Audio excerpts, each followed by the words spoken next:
Hi everybody, Jelan Cumberbatch here again with the Information is Power series.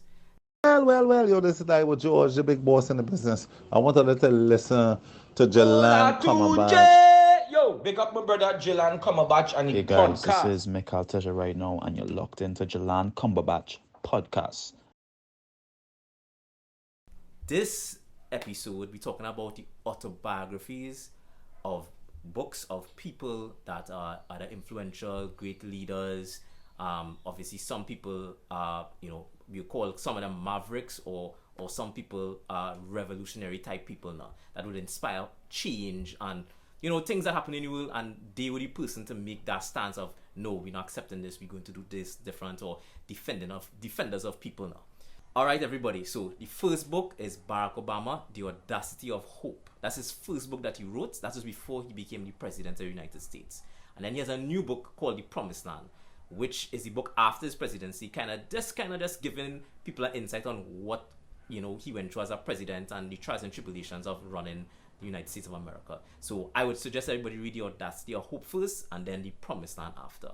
The second book, of course, his wife Michelle Obama, Becoming of Me, is an autobiography on her life of, what she went through, and of course being married to Barack Obama, being the first lady of the United States.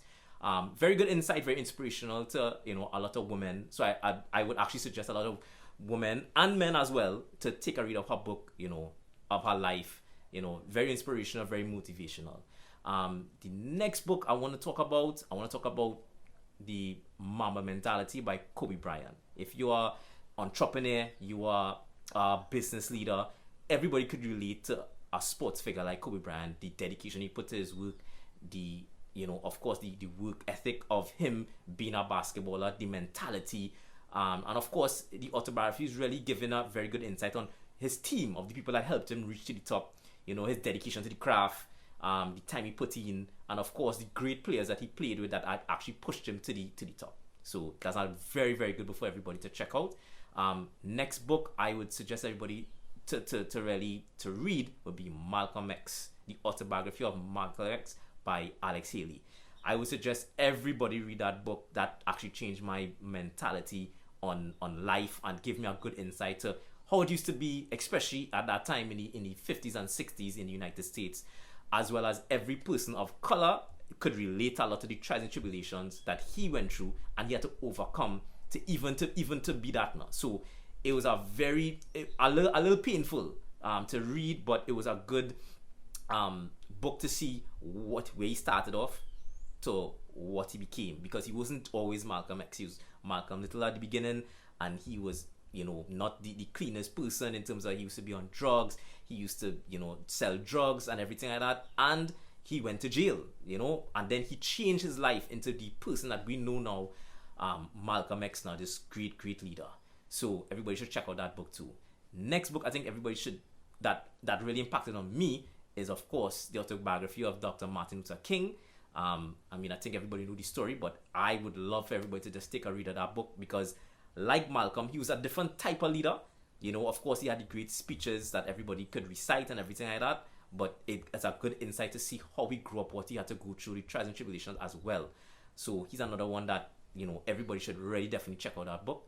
Next book I would say to read, Reid Sing to Me. Now, if you're into the music business, Reid is one of the major executives in the music business. He was the leader of Arista Records, and he's still one of a big industry power player. So his life, again, him being a musician, meeting Babyface, working together, being a writer, a songwriter, and this is his evolution of him being executive as an artist, then an executive, and him helping a lot of artists through their career, like Outkast and other artists. So another good book if you're interested in music. He's somebody I would suggest you read to see the trials and tribulation and how hard it was for him to rise through the ranks and how much work it entails to do that. So another one. So him. Next book I would suggest everybody read, of course, Autobiography of Mahatma Gandhi. Another book that I think everybody should read, of his discipline, his reverence, is just the same thing. All these people have a common theme, which is trials and tribulations, and that everybody are just normal people, but they had a conviction that made them really push, make them fight for what they believe in and stand up for what is right. And I think a lot of people, if you read a book, you could really get inspired and motivated to do the right thing, to push hard, to of course, to be better every day and to stand up for what you believe in. Next book is Shoe Dog by Phil Knight. So he's the owner of Nike. So that's his autobiography of his journey of becoming the owner of Nike, what he had to go through.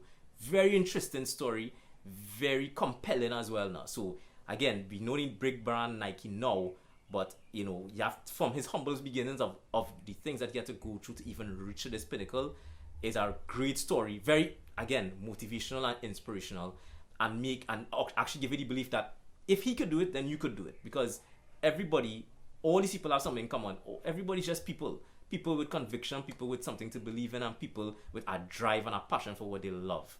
So that's why I think everybody should take a read of all these books now.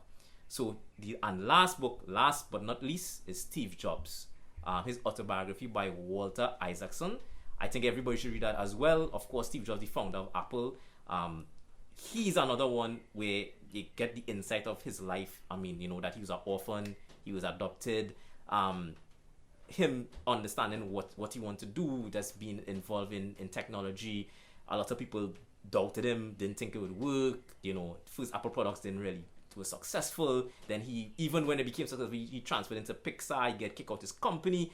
This whole barrage and whole story of Steve Jobs is something that everybody should really read, of what he did, what he went through, and of course his unwavering belief and dedication to his brand Apple, and of course Pixar and other things that he invested in and did. And of course the team of Apple, of course the Apple products that we use today, even the one that, you know, using to record his vlog on his phone. So everybody, thank you very much for watching this. Stay tuned for the next vlog. Stay tuned.